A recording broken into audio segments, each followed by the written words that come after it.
Hello, and welcome to the Author's Den podcast, where we help authors share their message to the world. Join us as we feature unique conversations and get ready to be inspired.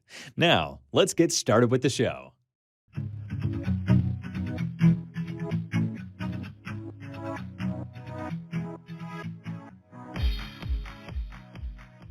And now welcome the amazing Lizzie T. Hello, everyone, and welcome to another Author's Den. I am so pumped up. I am so happy. I am so excited to bring you another incredible guest, another incredible artist, author, international author, all the way from beautiful United States here in Canada, virtually, right? It is an incredible day today. I was just talking behind the scene with my guest. We are all a walker, and he did one up. He did 2-hour walk, and I just did one.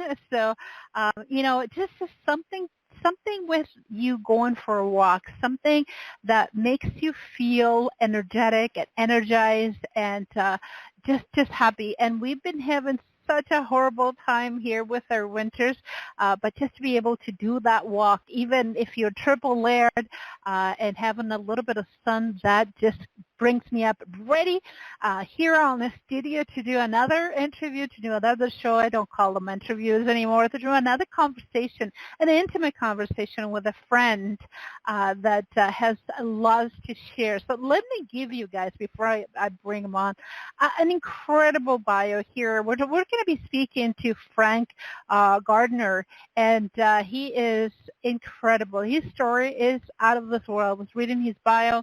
Not just going to be talking about one book. We're going to be talking about one book in particular, because we're promoting definitely one book that he just launched, but he's written many, and so this is very, very exciting.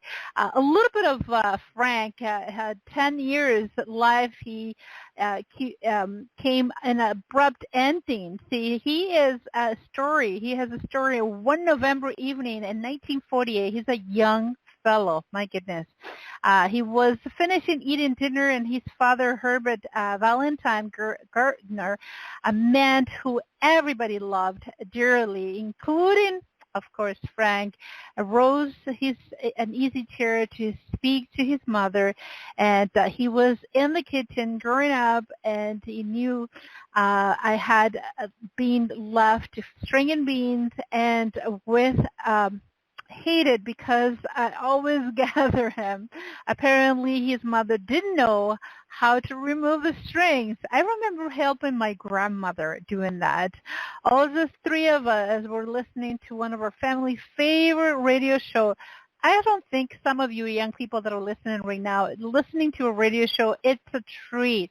Your imagination soars, and I wish some of you could go back to that. Maybe some of you listen to podcasts, but listen to a radio show or radio station is incredible. Mr. and Mrs. North, a fun detective series. His father rose from his chair, walked in front of the table, and where he was reading, he came face to face to his mother, and about to speak with her, and suddenly made it a horrible noise, and he abruptly collapsed and fall and crash to flatten his back. The ambulance came, and the story goes he lost his father at the age of 10, which is very young. I lost my father a couple of years ago, and I know exactly what it's like. Even at my age, I know losing a family member that is so close to us, it is that devastating. His life turned upside down, and he was still it was one of the worst things that happened to his life. But in retrospect, he became in a strange way, the best day of his life. Sally's story is like his story, and his life turned incredible. He's written many, many books. Today, We're talking to him, and he's going to talk about Sally's Magic River. That is the name of the book we're going to be talking about today. But one thing I wanted to say to him is I know it's been a long time since you lost your dad, but I know that the hurt, the feelings, they're always fresh. And, I mean, we can forgive and forget, but the pain and the memories are always going to be there. And those are the things that drive us, that take us places, that makes us do what we're doing today. So without further ado, I want you to welcome him with a wonderful round of applause. And I want encouragement. I want love. Comments, everyone, on this website. Please do so. Questions as well. They're very, very important. So let's welcome you there. I am. My goodness, my goodness. I love your intro and your bio. When I'm reading it, when I was looking at it, it feels like it was yesterday. And for you, I know in some sense it feels that way as well. But the writing part, because you're such an accomplished writer, was it always you have such a gift to write your story, to write stories rather? Was it something that you took from your dad, your mom, or you were good with the penmanship and writing story? Who can we attribute this gift of yours? Well, the truth of the matter is that I wouldn't say that I started out being a good writer at all. And the way it came to be that I think I am halfway decent at it at this point is that I had to, well, what was going on was I was a music major, and I had gone to an applied arts school, and to get my degree, I had to take a science course. And the science course was one that I apparently really did well in. So the science teacher said, "Hey, Frank, you ought to just go on to college." And so I said, "Well, I don't know, why not? I don't have anything else to do." So I went to college, went to the University of Arizona. And one of the things that they suggested that I do there after having gotten a degree was to go on and get a master's degree. And so I said, well, why not? I don't have anything else to do. So I went on and I got a master's degree. And in doing that, this old woman there teaching a course in mycology about fungi. And she took me out on the desert of Tucson, and we found these things called slime molds. And I did my master's thesis on these wonderful creatures that are moles, actually, but they act like animals. And amazing things, actually. There's a lot of science that's going on with slime molds right now. Anyway, what is true is that this woman is the one that taught me how to write. In writing my master's thesis, she really was the person who got me started writing, and I learned some techniques that I now use. And it's interesting that you bring this up right now, because I think I've come on something really remarkable. And I hope it's okay if I talk about this now. Absolutely. Yeah. Let's do this. So what happened was that I want to talk about Sally the Magic River, Sally's Magic River, that's for sure. It's a wonderful book, and the Audible version of it is amazing. But what I'm doing now, I have this new project that's called our SelfAssembly Universe. And in putting this project together, I came upon a new concept. I think I've actually developed a new literary art form, and I call it the Outbook, AWT book. It stands for Audio, Wikipedia, and YouTube, basically. And so this book is a very complex book about how the universe assembles itself. And it gets into quantum mechanics and cosmology and nuclear physics, and it's it's possible now to create a book that's very complicated and have people get the concepts within minutes or seconds. And the reason is that it turns out that the YouTube and a lot of other websites have made it possible to get these difficult concepts into your head from visuals and things, the very best audio-visual equipment and best teachers and best script writers are putting things together in such a way that you now can get things in a hurry. And so my book is just laced with these YouTube titles, along with Wikipedia and along with audible sources that one can simply listen to. So what is really cool about all of that is that I think I have come up with a way for an ordinary person, everybody maybe even, to write their own Outbook. Kind of writes itself.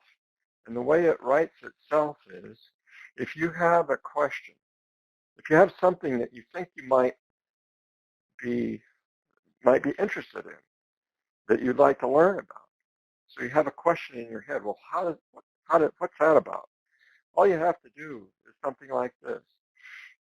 So I'm interested in the way the body puts itself together.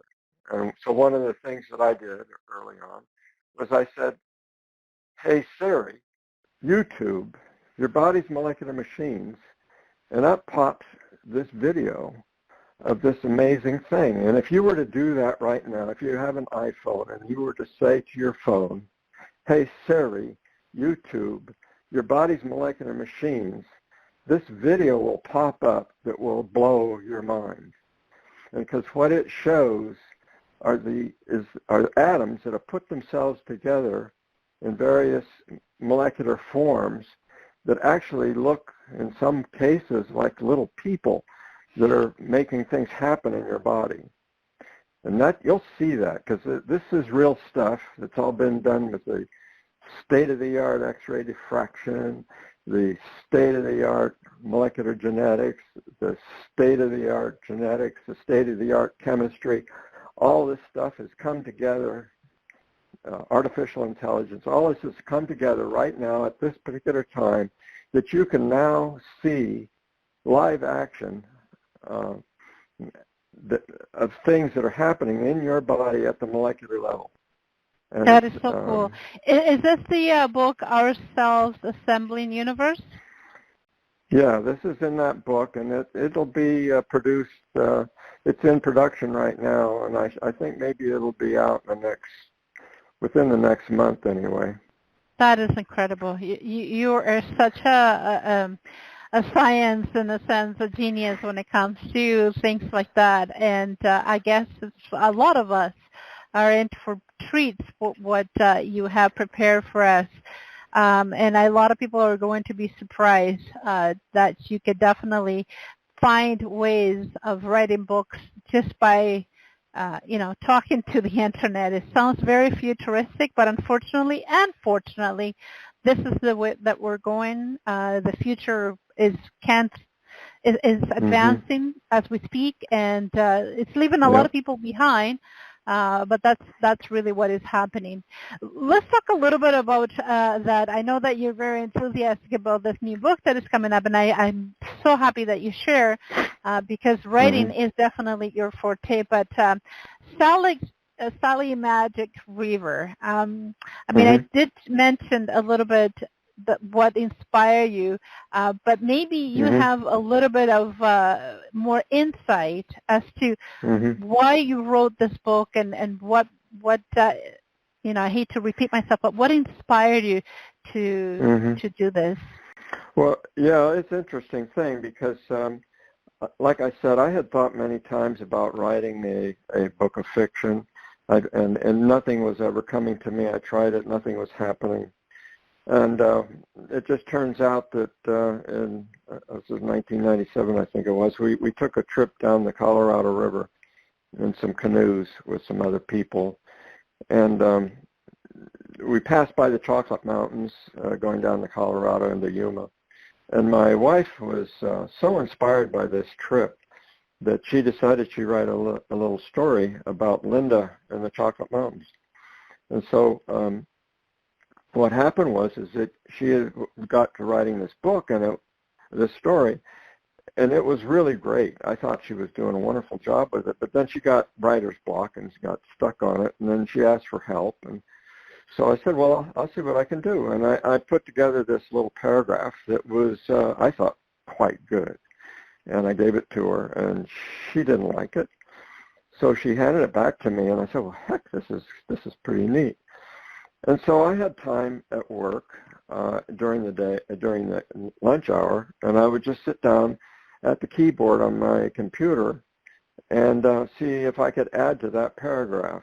And that's how Sally and the Magic River came about. It was magical.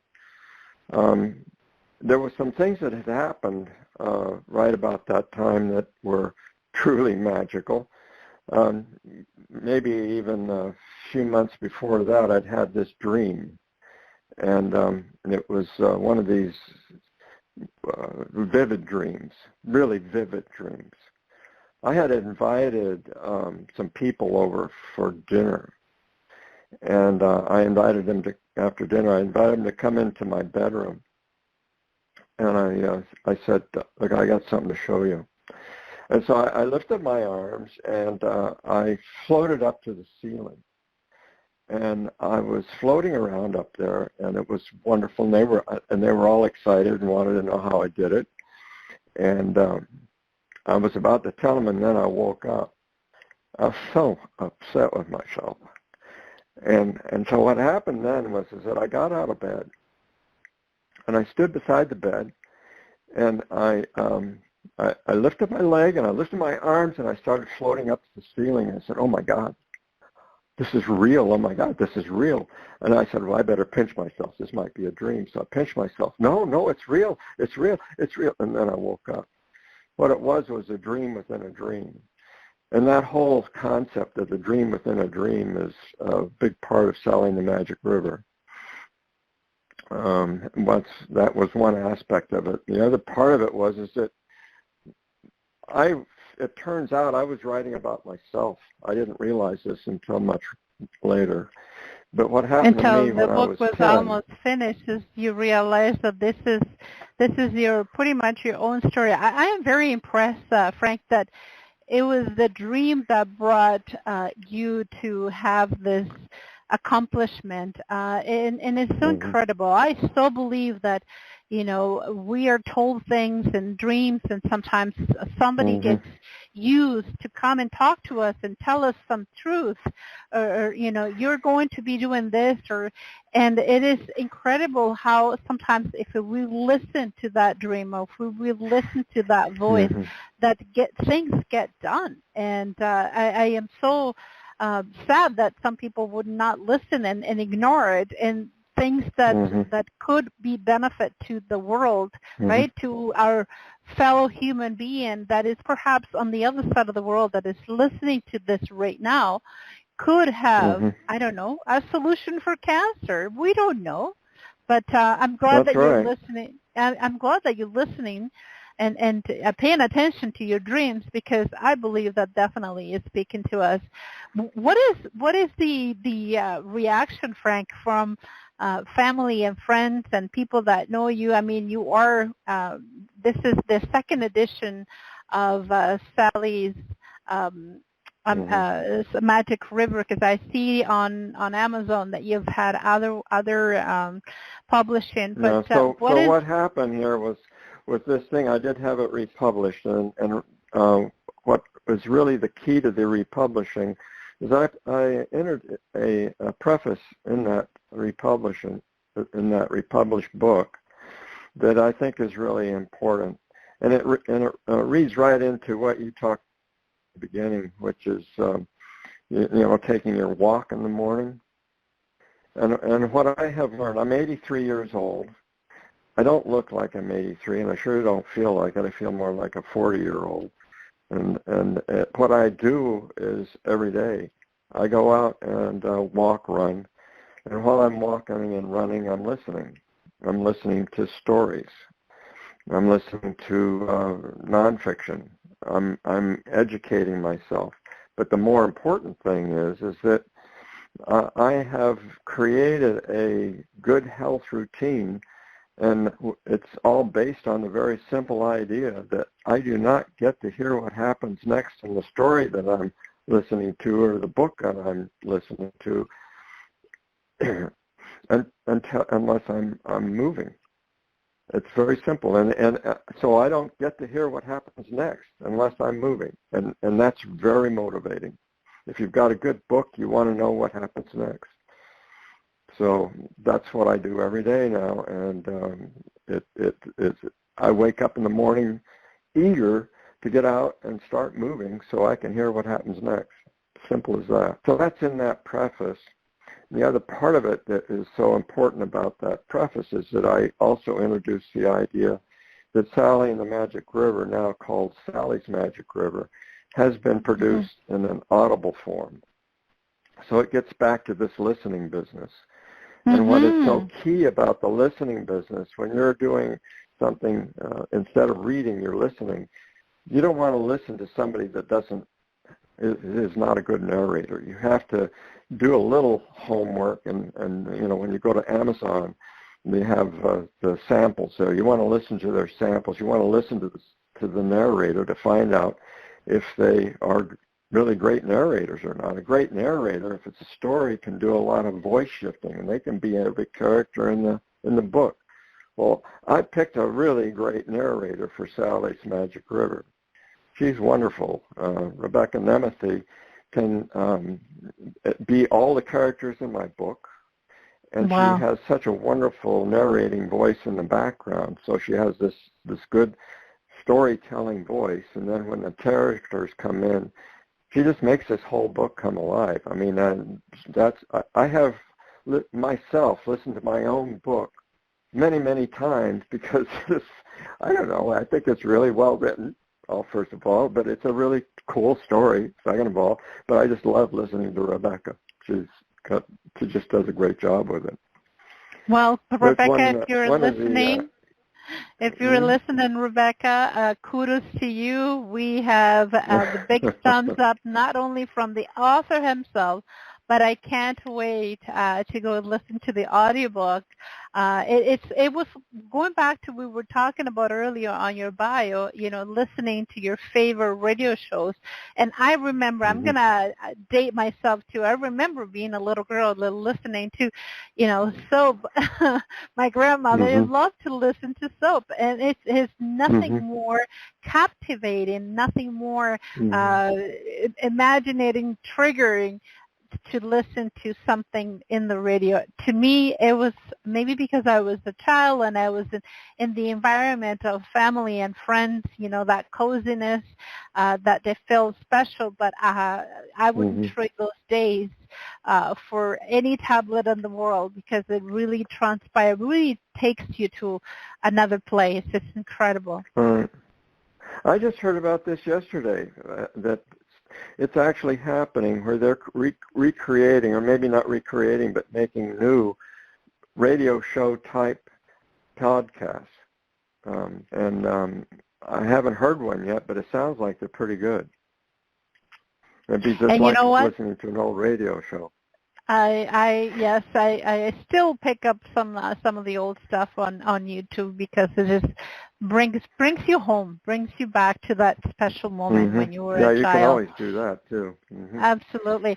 So Frank, for people that are listening to us right now, or even will be listening to us later on because this is recorded, where can people find, first of all, your books, but we're going to be talking about Sally's Magic River and obviously the one that your book is working on. And is there a website that people can find you at? And I'm so impressed. At 84, you sound like a young man, and you very tech savvy. He knows about all those things. So that's very impressive. And I guess walks have to do with this, and obviously keeping your mind very, very engaged. So yeah, let us know where we can find you more. Well, one of the things that I have done is there is a website called Sally's Magic River, which goes right along with that republication. So it's sallysmagicriver.com. And it's got a lot of the elements of the book of story in it that are real. For example, the story takes place starting in Hollywood and ends up with the mother and daughter driving through the Moore Park area on their way to Santa Paula, California. And Santa Paula, California is a place where I lived. And the story talks about the orange groves and the eucalyptus trees and the Branco and the Santa Clara River and the St. Francis Dam that broke there and all that sort of thing. That's all real. So there's a lot of stuff that comes into the book that has a reality base to it. And then the action that takes place on the North Fork American River and Chamberlain Falls, that's all real. I mean, that river exists, and so.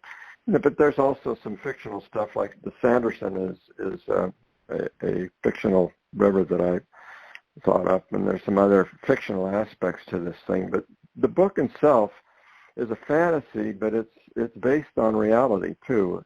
So it's something that actually I think could happen. One of the things that I am most curious about is the things that happen to people who are in comas. Not all of them have bad experiences in their coma that I'm getting. Some of them have experiences much like Sally had in her situation.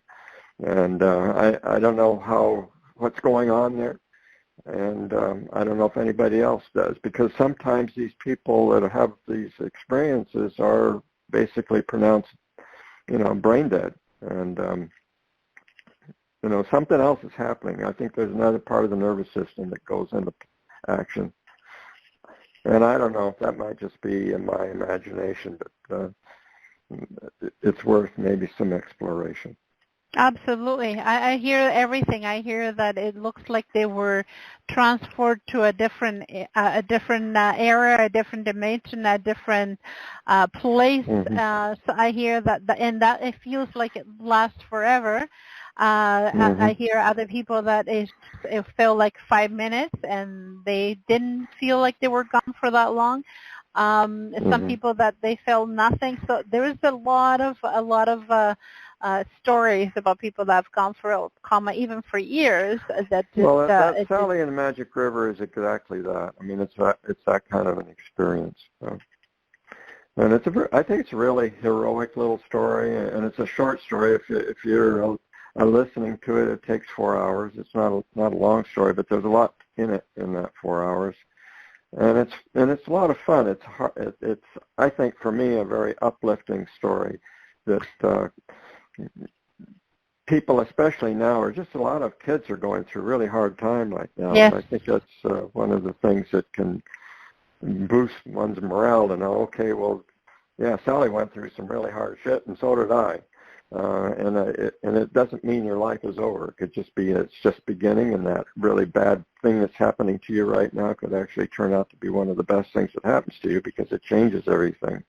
And if the changes end up, if you mold them into something that is a good thing, then your life can turn out to be miraculous, like mine has.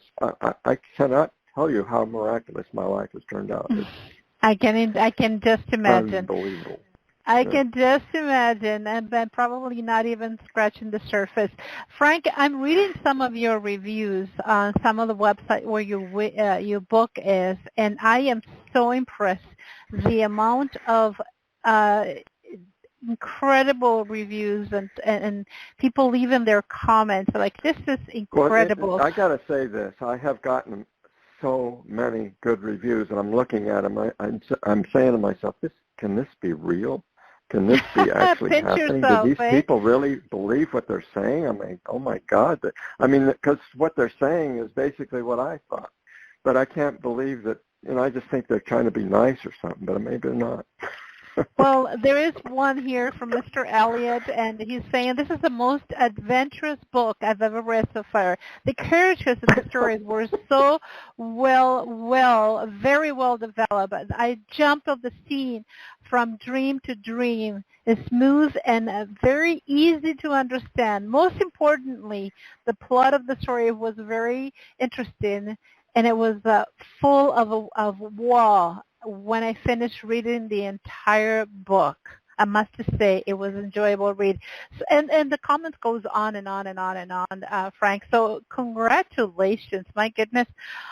This is one of the biggest, I've interviewed people from all over the world, and I've been doing this for over 5 years, and this is one of the times that I can say, wow, you deserve a round of applause. Incredible. And this is just, again, it goes all the way back to 2020, I guess, when you started this incredible.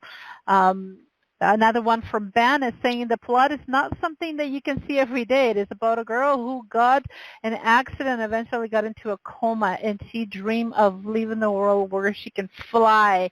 I remember my husband having dreams like that. So, yes, congratulations. And, I was going to ask you, what is the reaction of people and supporters? I mean, the answer is right here. Other than Amazon, where else can people get your book?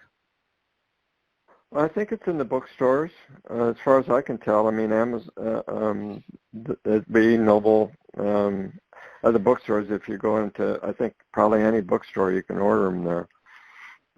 Amazon, of course, is my resource for everything in terms of books. A lot of people think that, well, Amazon's kind of taken over everything, but yes. I'm not going to fight it. I hear you. It's too convenient. I hear you. Frank, you were talking about, especially nowadays, kids are going through very rough time emotionally, psychologically. I mean, I know so many youth right now with mental issues because of, let's put let's put the elephant on the table, lockdowns all over the world, the pandemic, it's definitely ruined businesses, but really if you look at it into a more wide angle or even zoom in, kids because I have teenagers, are the ones that are being affected the most. And so you were talking about that, and I guess you've gotten responses and comments from teenagers that have read this, and question one, why do you think this is happening? And question two, how can your book help? Well, one of the things that I think really can help is this Outbook concept that I've come up with. And the reason that I think it can help is that if everybody will have some kind of an idea. I know when I was much younger, I had some idea about what it might be like to be a certain type of person or doing some kind of thing. And I think the development of an Outbook for your own self, you do the writing for you, it just flows out of the fact that you ask a question. You ask a question, you do the hey Siri, and up comes these videos. And what you do then is you start filing them in your phone. So what I do is I'll just go to the YouTube, and then there's a little hourglass link there that you can go to not an hourglass link, but a download, and you can do the download, or you can do the share. And one of the things that I do is I do the share, and share it to myself, so it goes directly to my own email. So now I have that particular video in my email that I can have as a file. And once those things are filed in my email, I can reconstruct all of those so that they flow in a sense that makes the story come out of it. And so now I have a whole set of videos that make sense with what I'm interested in. I think somebody could actually develop their career out of that, and once they're doing the work to put all that together, they're learning as they're going, and then once you've gotten something done, you have all that reference material that you can keep going back to. And because it's in video form and being brought to you in a very, generally, if you're good at picking these things out, they're being done with the best teachers in the world, working with the most visual art productions that they can come up with, and you'll get very complex stuff in a hurry. So maybe you want to be a brain surgeon, you know? I don't think that's impossible. Absolutely not. I think you very can teach interesting. yourself. Yeah. This is very interesting. I think it could be very hopeful for any kid who has an idea about something to start working with their phone, start developing an Outbook, and that will be all explained in detail when this book comes out as to how one can arrange things to make a book. Very enlightening, very futuristic, but I think that this is the times that we are living nowadays, and we need to help our youth with them utilizing the phone to their advantage, to the advantage that it should be taken, not just entertainment, but education and health, self-help.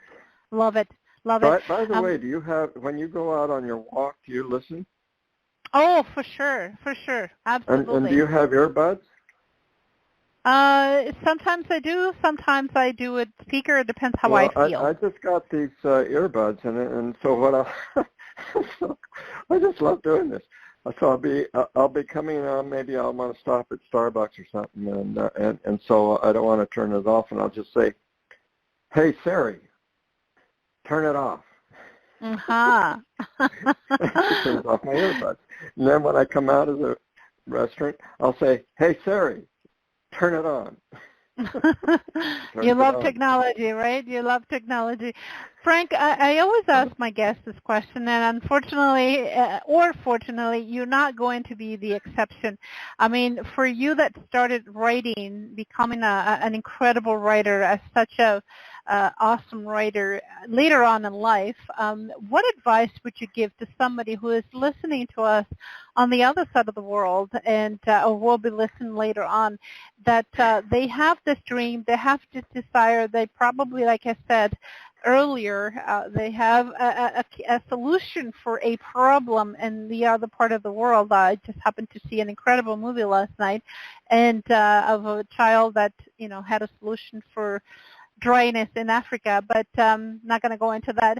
What would you say to someone who is listening and has that desire in their heart, but they're not sure if they're, that they always the question that we asked ourselves, I'm not good enough to do this. What would you say? What is the words of wisdom that you can share with us today? Oh, the words of wisdom, first of all, is that you're lying to yourself when you say that you can't do this, or you're not good enough, you're not smart enough. All that stuff, those are lies you tell yourself, because you are. I mean, even the fact that you come up with the idea that you're not good enough is telling me that you really are good enough. So just keep with it. And you might think, well, I'm not an Einstein, but you might actually be an Einstein. One of the things that comes out in our Self-Assembly Universe, I go into that in some detail, and that is that we have this idea of Einstein throwing up all of these fantastic mathematical equations up on a blackboard, and that's not an Einstein. Einstein is if you want to be an Einstein, you have to do thought experiments, and all that requires is thought. So, one of the great discoveries of Einstein is this whole thing about gravity and the bending of light and that kind of thing. And so one of his wonderful thought experiments was to say, okay, well, think of yourself in an elevator that's falling. Well, if you're falling, you're weightless, right? That's one thing you see. And then the other thing is that you notice if you're falling and there's a little hole in your elevator, and you've got really good way of measuring things, you'll actually see that the light appears to have been bent because as the elevator falls, the light that enters in one side of the elevator comes out as a spot on the other side of the elevator, and it's not straight across. It's actually up a little bit because of the falling elevator. So that's one of the thought experiments that Einstein used to talk about his ideas concerning gravitation and the effect that gravity has on light. Real simple stuff that you can think about that gets into really complex stuff. It's fun to do. It's true. It's true. And one of the things that I love about what you said, Frank, is if you have the thoughts that you're not good enough, that's a lie in itself, because the fact that you're thinking that means that you are good, and love it. I've heard everything here on the show, but this is a first. And the other one, if you think you're not Einstein, you might be. And you did a very wide explanation as to why that can be, and I hope you can listen to this again, because that there is definitely words of wisdom right here, right now. Well, Frank, one of the things that's really cool that happened, I got to tell you this, in this Outbook that I just finished, I decided what I would do as a demonstration thought experiment, and I was doing it just as a demonstration of what one could do with a thought experiment, and I think I actually came up with something. There I am thinking I'm no Einstein, but I think I've actually come up with something. And if you're interested, you can find out about it if you get the book. Sounds like a plan. You got to get the book, everyone. You got to get the book. Frank, I can't believe it's been over 45 minutes. We've been chatting and love it. I mean, we can go on for all night here. It is almost 5 o'clock here in Toronto, Canada, but we are having such an awesome time, and he is such literally a book of wisdom here and knowledge, and for you to be able to share right from when you were 10-year-old to today, this has been such an incredible for your wisdom yourself, being a young 80-year-old plus. It's been an honor, incredible honor for me. So this is, I hope that you can go and get yourself. Well, likewise, Lizzie T. Thank you. Go, everyone, yourself and get your books. This is a must. I mean, you'll be part of those reviews that has been on the website right now, Silage Magic River, and the new one that is coming up, which is, it's blowing me away, so much information. But I want you to go on Amazon and on his website and many other places so you can find it. This has been an incredible treat. I want to thank you so much for everything that you've said today, and for all your words of wisdom. And keep going, because the world is not going to be the same without your writing. Absolutely. Yeah, thank you. Thank you, everyone. Thank you. I'll be right back. And that was Frank Gaertner, an incredible author, an international author here at the Author's Den. That is amazing. I am so honored, again, to be able to converse to someone with so much knowledge and so much wisdom and so much information to share to the world. And this is what it's all about here on Author's Den. Thank you, everyone. We'll be right back with another show, another guest, and another fantastic, fantastic day. Thank you, and bye for now. Thank you for listening to another exciting episode of the Author's Den podcast. Don't forget to subscribe to the show so you don't miss any of our future episodes. That's all for now. We'll see you next time.